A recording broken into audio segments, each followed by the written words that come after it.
Bienvenue sur Africa 24 dans cette nouvelle édition de l'Africa Tonight. Voici les titres de l'actualité. Les électeurs appelés aux urnes ce lundi au Tchad. Le pays tient ce 6 mai son élection présidentielle.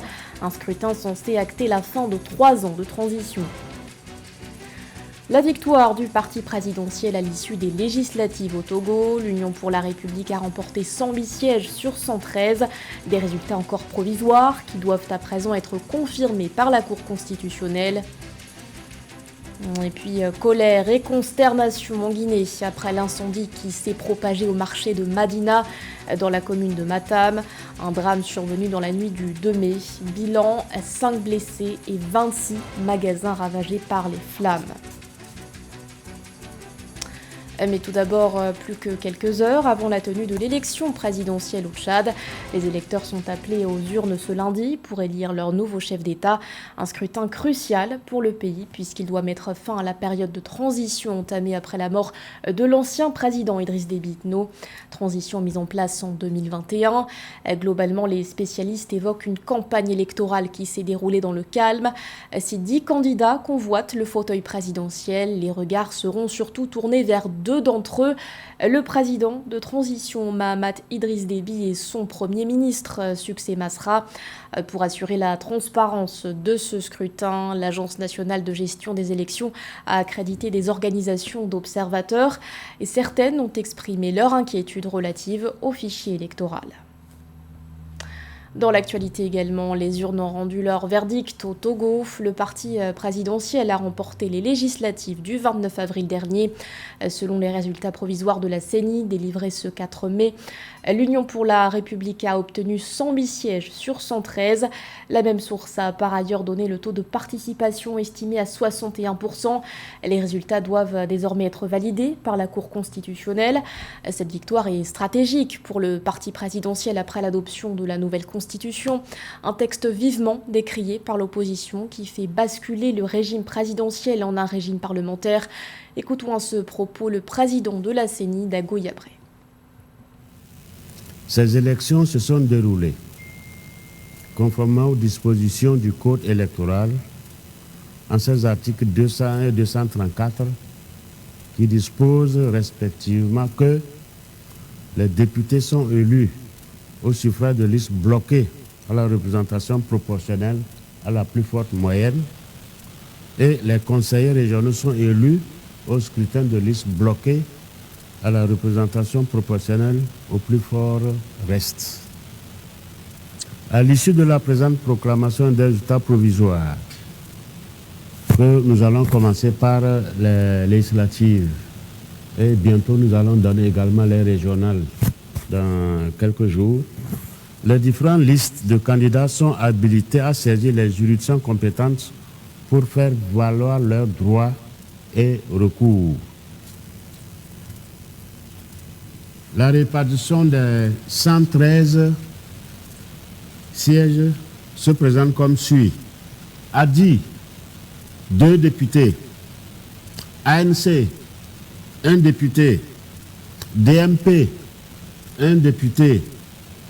FDR, 1 député. UNIR, 108 députés. En Côte d'Ivoire, le président Alassane Ouattara a élargi son cercle. Le chef de l'État a procédé le 3 mai à de nouvelles nominations, notamment à la présidence. Sur cette liste figure notamment Jano Ahoussou Kouadio, l'ancien président du Sénat qui occupe désormais le poste de ministre d'État conseiller à la présidence. Philippe Akwa. Alors qu'un remaniement ministériel est envisagé en Côte d'Ivoire selon des sources proches de la présidence, l'institution ivoirienne a annoncé le 3 mai 2024 plusieurs nominations au titre de la présidence et du gouvernement. Albert Mabry Touakeus, président de l'Union pour la démocratie et la paix en Côte d'Ivoire, UDPCI, est nommé ministre conseiller à la présidence. Par ailleurs, Jano Ahoussou Kouadio, ancien président du Sénat, a été nommé ministre d'État et conseiller spécial à la présidence de la République. Au titre de la présidence de la République, Monsieur Jano Kouadio Ahoussou, ancien président du Sénat, est nommé ministre d'État, conseiller spécial à la présidence de la République. Monsieur Abdallah Albert Touakeus Mabry, ancien ministre, est nommé ministre conseiller à la présidence de la République.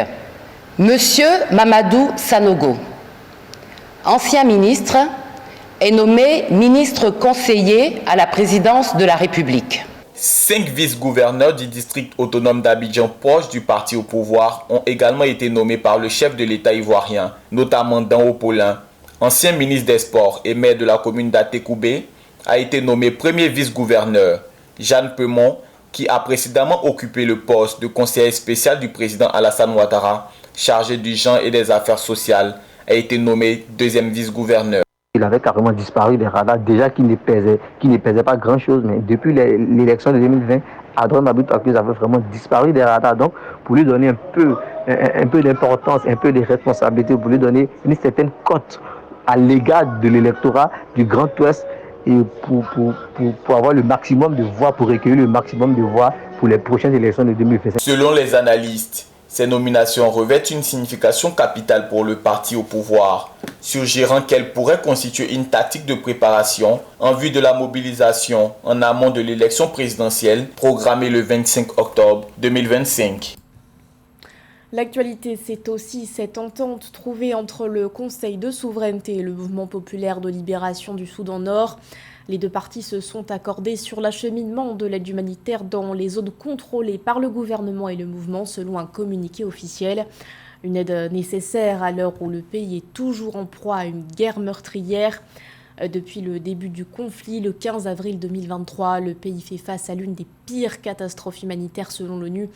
Quelques 25 millions de personnes ont besoin d'aide humanitaire, soit environ la moitié de la population.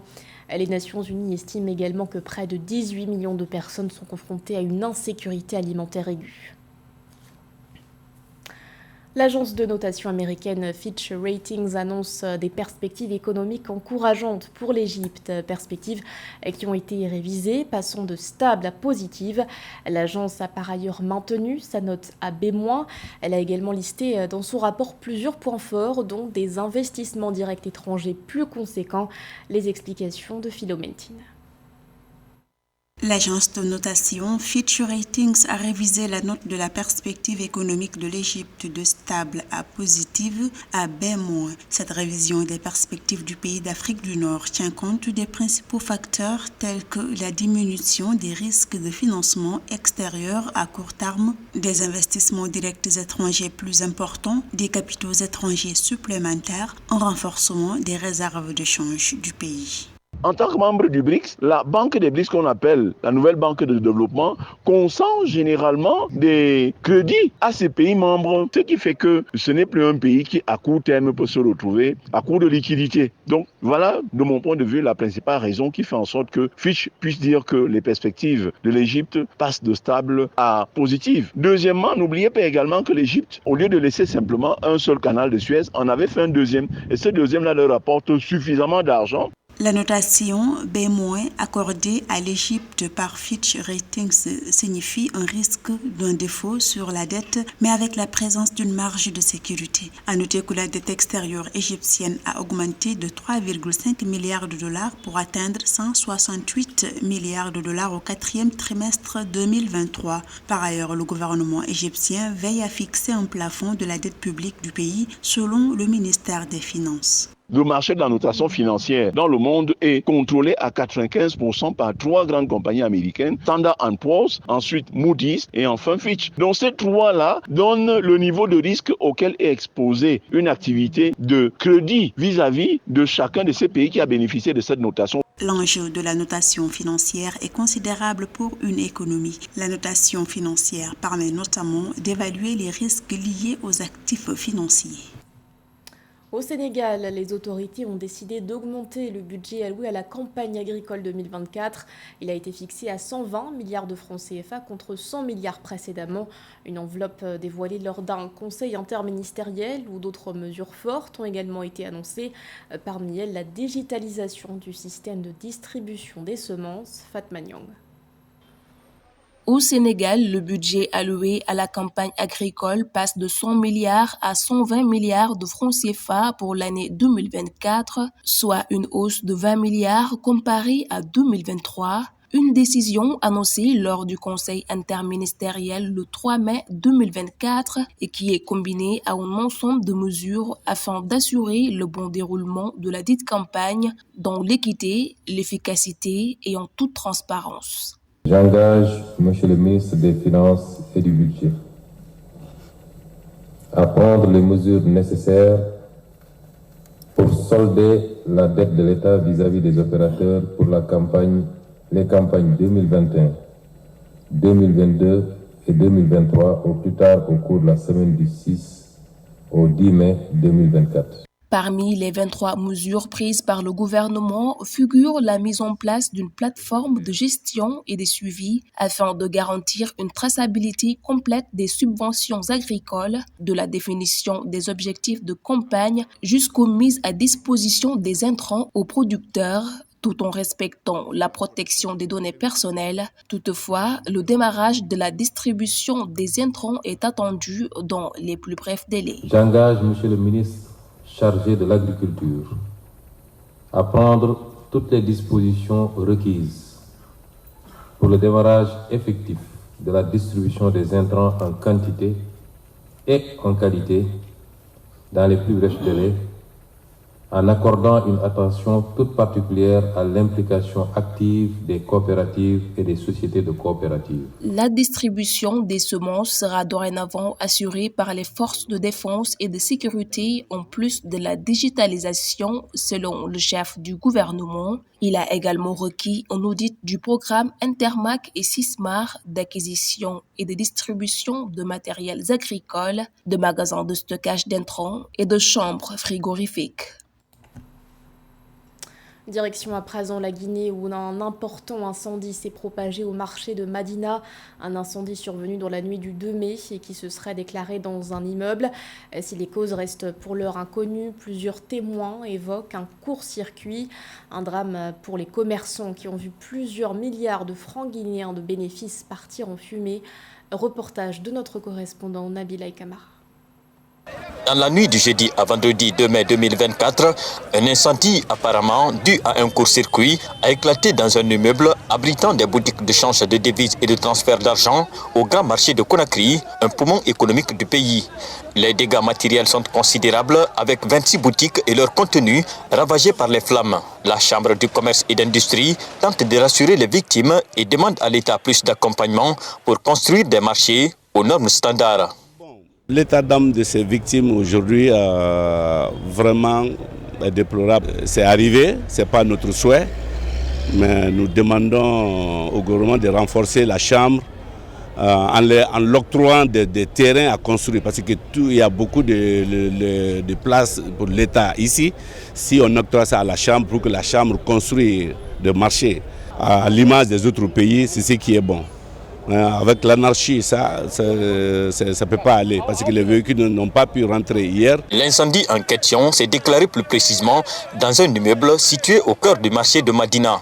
Et grâce à l'intervention coordonnée des services des sapeurs-pompiers et de la protection civile, le feu a été maîtrisé, mais avec des pertes et dégradations matérielles enregistrées.